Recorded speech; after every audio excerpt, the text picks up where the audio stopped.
What's up, everybody? Welcome to Addictive Tickle. Motherfuck.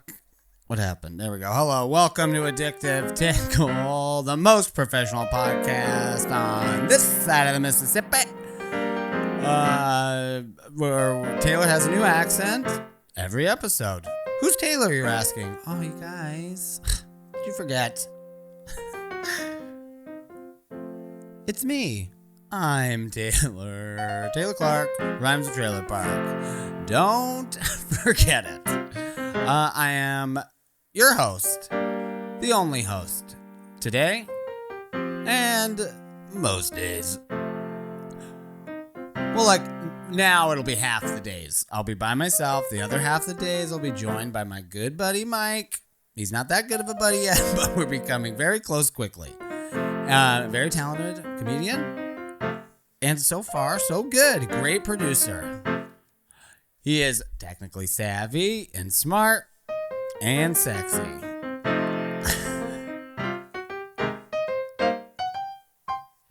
So, what's going on today, you're asking? Is it the same as every episode? Pretty much nothing? No, but yes. No, today, the main thing I'm talking about is New York City. God, I wish I knew how to play piano better. I would play some sort of New York song. But, of course, as you can tell, this is pretty much only riff I know.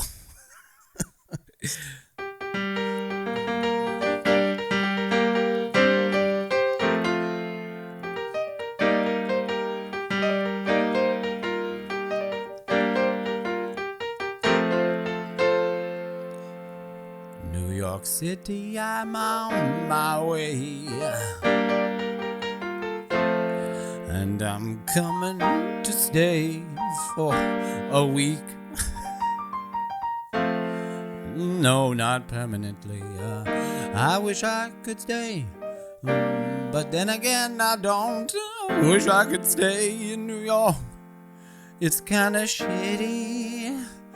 In fact, it's hella shitty in the city of New York. I lived there for so long, so I know how bad it can be and how wrong it feels to live there. Almost inhuman and definitely dehumanizing living in NYC.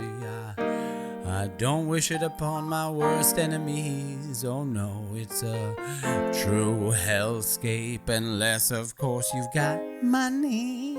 If you're rich, New York is dope as fuck. I can only imagine. I've known rich fucks, and boy, they love to live it up in New York City. I don't know what it's like to be a rich fuck, but if I was, I would be in New York City.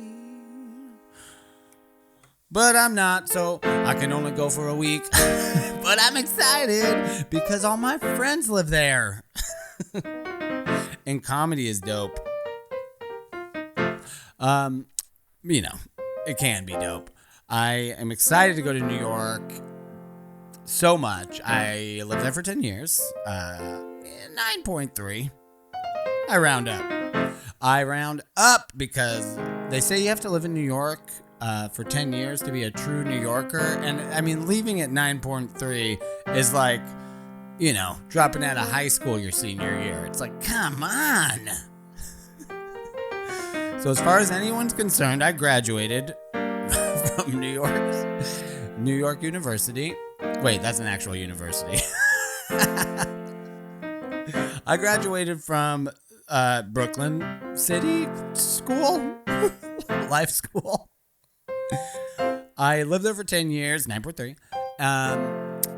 And it was, you know, 53% terrible, 30% awful, and the rest was whatever.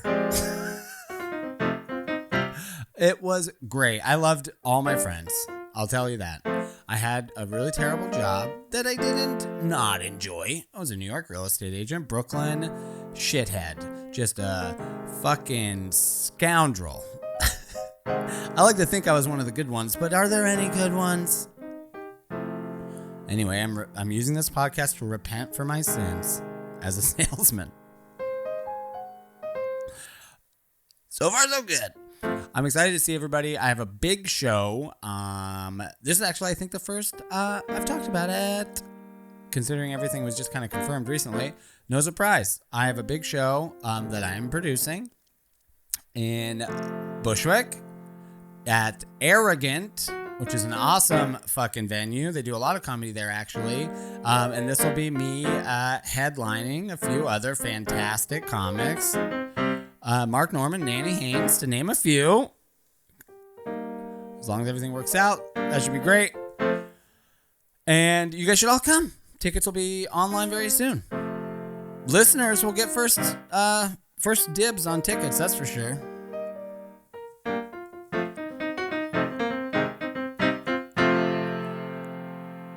I think they'll just be $10. $15 at the door. But I'm fucking so hyped about that because Bushwick is where where my roots are. That's where I kind of, I produced several comedy shows for years and years, and I worked that neighborhood as a shithead real estate agent for the better part of a decade, 9.3. And actually, I probably only did real estate for 7 of those 9.3 years. Right? No, man. No.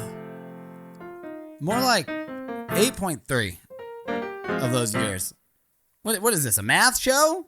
Yeah, take it to Math R Us on Stitcher if you want to talk numbers. Do you guys listen to Math R Us? I think that's probably just me. They only have one listener. Why would I think anyone else listens to it? Spoiler alert. There's some people who are probably like looking that up right now. It's a fake show, you guys. Or am I lying? Am I lying and I don't know it? Is Math R Us on Stitcher real? I don't care. So, let's go to New York City. Oh, I was just a young 23-year-old boy. Going on 17. Just a nice little DIY under my belt and nowhere else to go. Where could I go? Now, I don't want to go to Chicago. Unnecessary rhyme. But if I want to do comedy and I don't want to drive because I legally cannot, where is there to live? Well, I'll tell you. New York City, where the dreams die and delusion is nourished. New York City. Is it bad? Okay. New York City, where all your heroes are hiding up, covering up their real personalities. The ones you see on TV is not reality. When you meet them in real life outside the club, they're just some schlub, some dum-dum, some dickhead. Not naming names, but pretty much take your pick. It's true of every one of them. And this is a reality that I faced in NYC when I got there. The crowds are tough and they're pretty much also just not there. A lot of performing to walls and comics who have fallen so far from grace.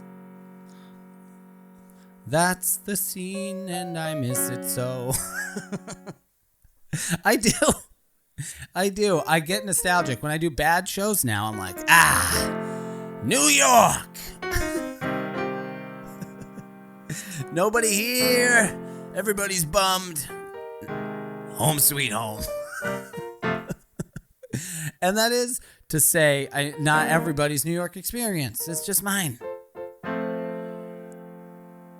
I used to do a lot of spot trading, I ran my own show, so I'd bring somebody on my show, be like, hey, did you see me perform on this show that I just produced and not fucking absolutely blow it? Maybe you let me do your show.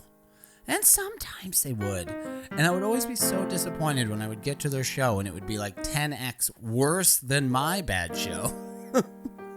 And I'd be on the lineup with like celebrities. And it would be grateful. And be grateful for the stage time. But it's just another world. Not like here. Not like here where you have open micers with websites.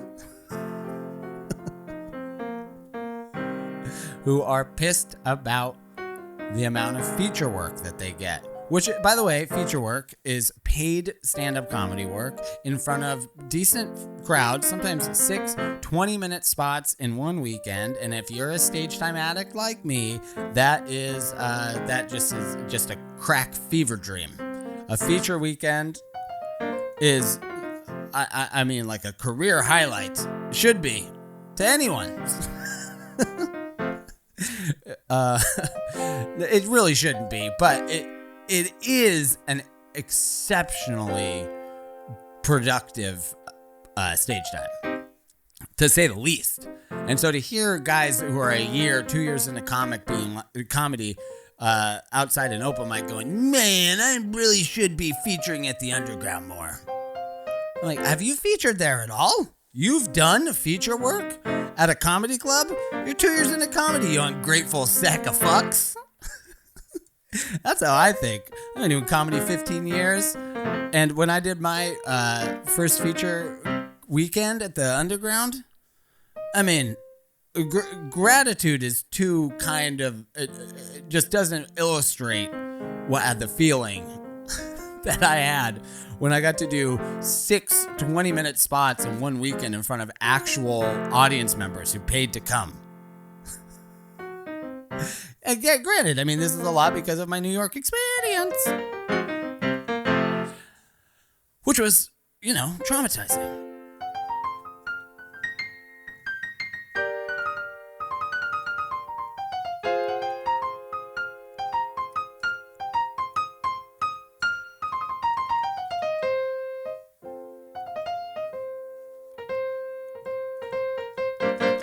New York City trauma, it's what I like to live and relive it every time I think back. What was happening there when you heard all those little blues notes was I was crying off mic. Oh shit, I'm on video. All right, you caught me. I wasn't crying. What I was doing was reliving just a really bad show. I all of a sudden just completely transferred dimensions to just a really bad show I had in New York. One of many, but one specific one where I caught someone looking at me in the audience and their eyes were, like an ashamed and disappointed father, but a stranger, but looking at me with that same like they lost hope in humanity because of what I said. And not like what I said was offensive, just so horrifically unfunny that the look on this person's face read to me as like actual torture, like someone being tortured and someone who's being tortured and unproud of the person torturing them in a way that only a father would be of their son if their son was waterboarding them. That's the face of this stranger. And sometimes when I think of bad shows, that's like the face that haunts me. I never met this guy. I hope he's dead. But he haunts me forever. And I'll be honest, that wasn't my worst show. I don't think I was that bad that night. That's why it haunts me so much. New York City, yeah. All right. So I got this big show coming up, and I'm hopefully filming my first couple episodes for this Comedians Escape Parks show, which I have been talking about what seems like my whole life. But this is why you practice patience, everyone. You have a good idea, you hold on to it until it's never made. That's the lesson. Good ideas shouldn't get made, you guys. Unless they're mine. My good idea should. All my ideas should get made. Yours shouldn't. man, we're in kind of a crappy mood today. I think it's when my son told me he wanted to get baptized out of nowhere. Really? I mean, like, truly out of nowhere. We're not religious at all. I think we just watched a Simpsons episode where Homer made heaven look pretty rad, and he was like, so how do you get in there? Baptism? All right. Sign me up. But I thought when I was a kid, I wanted to get baptized because someone was like, well, I mean, if you're not baptized, say goodbye to heaven, you know? And I was like, well, what's the alternative? Fucking hell? Nah. And that's kind of how my son was last night, talking about getting baptized. And I was like, yeah, maybe, you know, I don't want to deny him any kind of, you know, freedom of spirituality, but I don't want him to be religious necessarily. You know, we meditate and I give gratitude and, you know, I'm not without spirituality. How many double negatives can we use on this show? I'm not without anti-spirituality, pro-positivity sentiments. But, and I want him to feel like he can talk to us about stuff. I'm not trying to shame him out of, you know, wanting to be baptized, but I did, you know, want to investigate further. I had questions. Where did it come from and whatnot? And given what my introduction to Christianity was, assuming his was similar, just somebody told him he's going to hell for no reason. And he wanted to, you know, a quick fix-it pill to get out of that future. So I told him, you can get baptized if you want to in a couple of years. You know, let's talk about it, explore lots of different, you know, religion and history. And, you know, if it's still something you want to do, we'll definitely have that conversation. And you can't not get baptized. All right?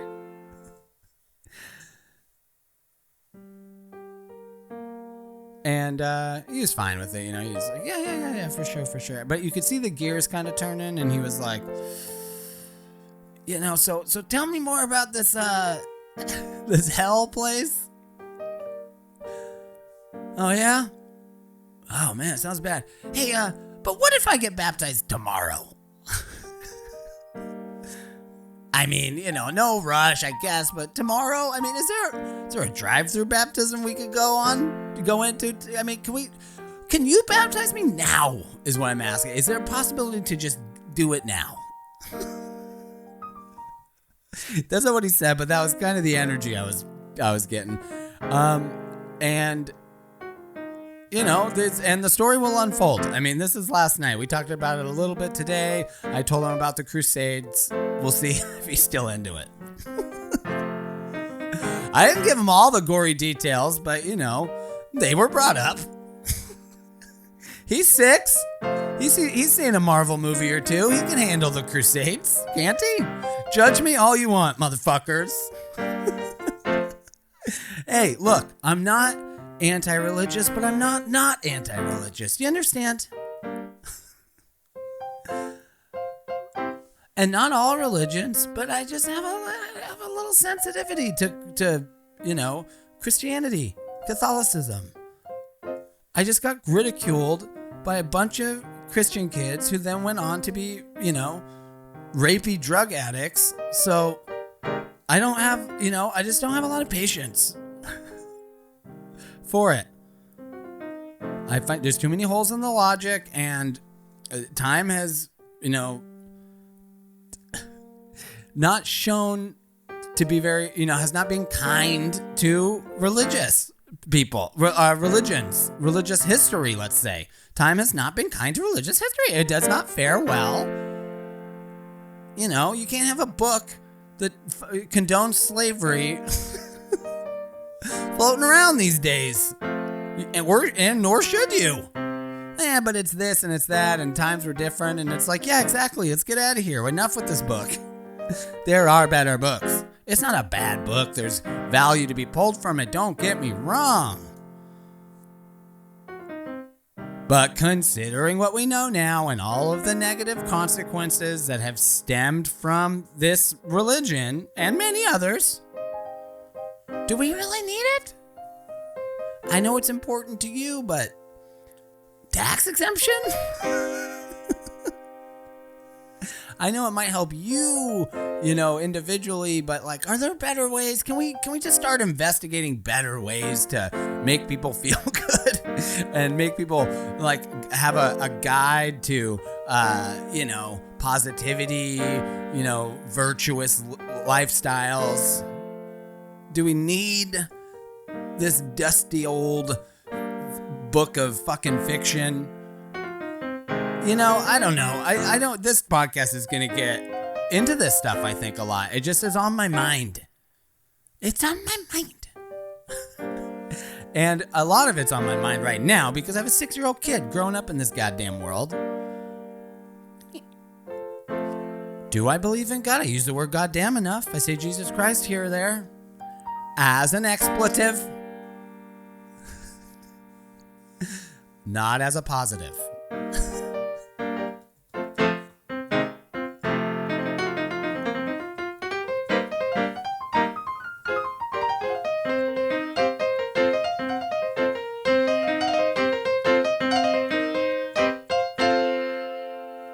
A lot of piano on this episode.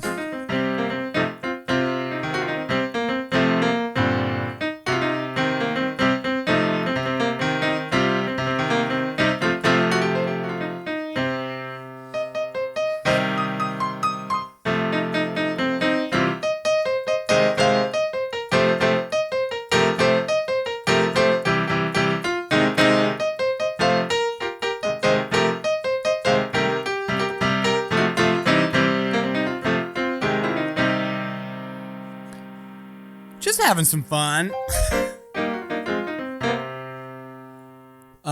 Just having some fun. Tearing down your religion.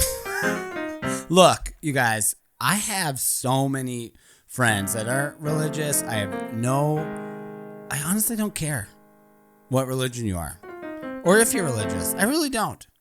Unless you're fucking with me. Unless you're fucking telling my kid he's gonna go to hell. Now we have problems.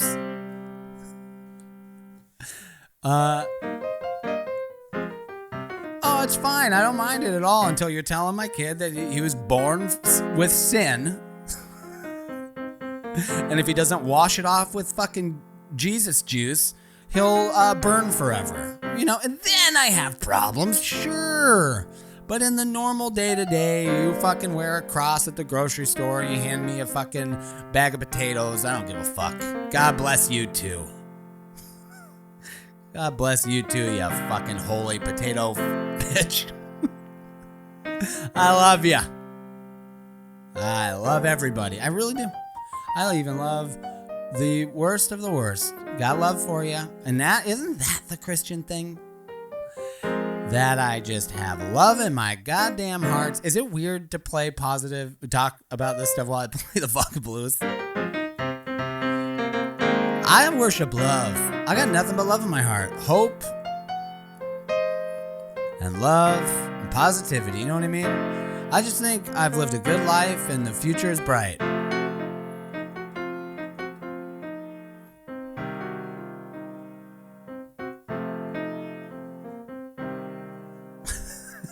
Sad. I don't know. The tones don't match. Maybe it's me. Maybe they match perfectly. Maybe it's within this irony that this show lives. Who fucking knows? But what I do know is we're having a lot of fun, aren't we? Speaking of New York, this is where it all comes back to New York, is because I worked with all these Hasidic guys. And I mean, I talked about a little bit last episode. That's legitimately, that's a cult. And I do think most religions are. I'm obsessed with this words I'm trying to stop using very much are obsessed, because I'm not actually. I just use this phrase to channel my my, I guess, understanding of what religions are. But gosh, this shows you how not obsessed with this phrase I am. Saying, phrase, quote. Is I don't know where it came from or who said it. But basically, the only difference between a religion and a cult is time. So let that sink in. Totally makes sense, because once the cult leader dies, all the truth dies with him. Any secrets he has, why he started the whole fucking thing, dies with him, right? No one will ever really understand why he did or who he did or what he was doing. You know, how articulate am I? But once the cult leader dies, it's over, right? And if the cult goes on after that, what else is it but a religion, right? If Jesus was just a cult leader who died, whose cult followers kept the whole thing moving, of course everything is going to get lost in translation, and it's going to turn into 8 different books that don't make sense and contradict each other.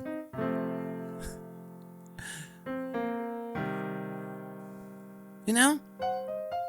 So I worked in New York City very intimately with these cultists.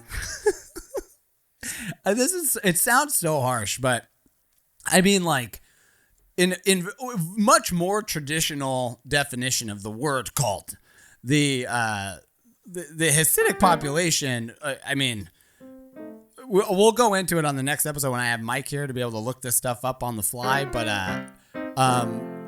just to name a few things, I mean, like, they've got their own police, for God's sakes. You know, that can't be good. They got their own schools. They're essentially, you know, arranged marriages. Women have very few rights. I'll get into the nitty gritty of some of these things, but they're so super racist, super homophobic. I mean, like, all of the things that you'd be like, man, this cult is bad.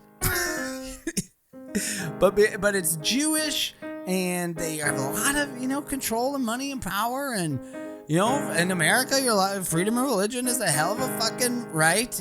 That I agree with. But that being said, there should be, like, some, I don't know.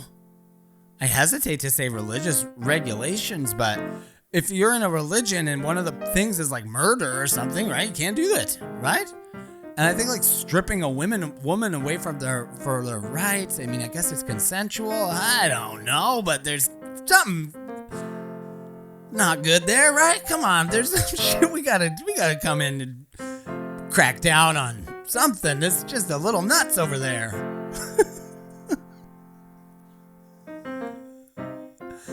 Just the coats alone in the summer, you know, it's like, come on, you guys, this is not good. You gotta have a right to not wear it, right? I don't know. You gotta start somewhere. But I'm gonna go hang out with some of my old Hasidic homies. For sure. I can't wait to see them. They're great dudes and ladies. I have some Hasidic lady friends that that's not the title of the episode. Mike, I know you're gonna be listening to this looking for a title. It's not Hasidic lady friends. Heads up. Kind of want it to be that now. But I loved Hasidic women.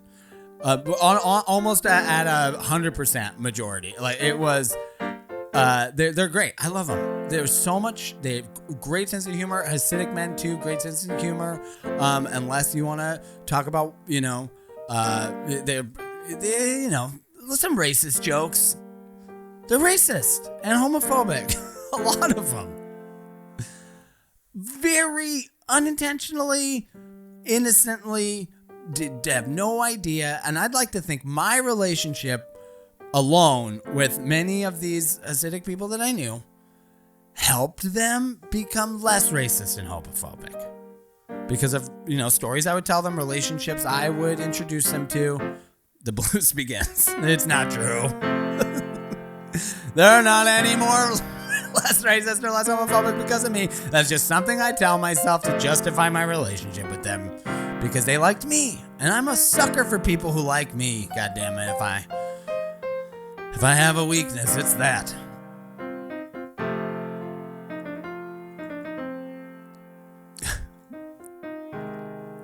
And it's not like I was... Oh, we're getting into the weeds.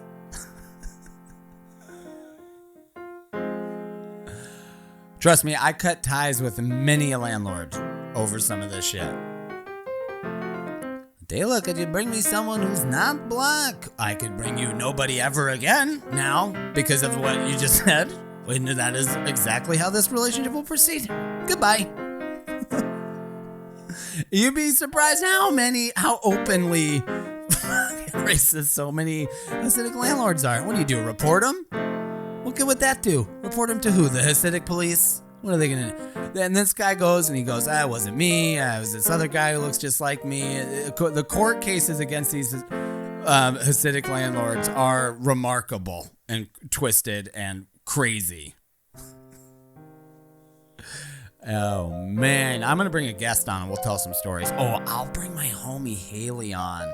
Haley, are you listening to this? You're coming on and we're going to swap stories. Yes, I'm excited. I am excited. I don't know how to play exciting music.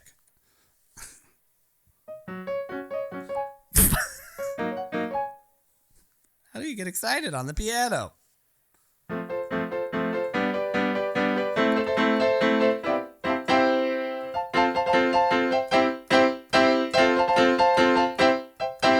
going to New York and I'm gonna have a fun time. I'm gonna have my friend Haley on the podcast to talk about Hasidic craziness, and I'm so happy and excited that she's coming on soon. I'm so happy and excited. We're gonna talk about Hasidic Jews, yeah. Not bad. We're getting there, guys. I gotta get that Simply Piano app cracking again. Expand my chord options. Oh, we gotta be almost done. How we doing? Boo, 32 minutes. Yeah, we're going to wrap it up. This is going to be a shorty. I wanted to talk about New York a little bit more, didn't I? A little bit more. We'll do a next episode when Mike's back. We'll do an expansive episode about New York. I'll bring some better notes and ideas. Now, what do you guys say? Huh? Who? I love you so much. Thank you guys so much for listening. This has been Taylor Clark Addictive Tickle. You rock. Peace.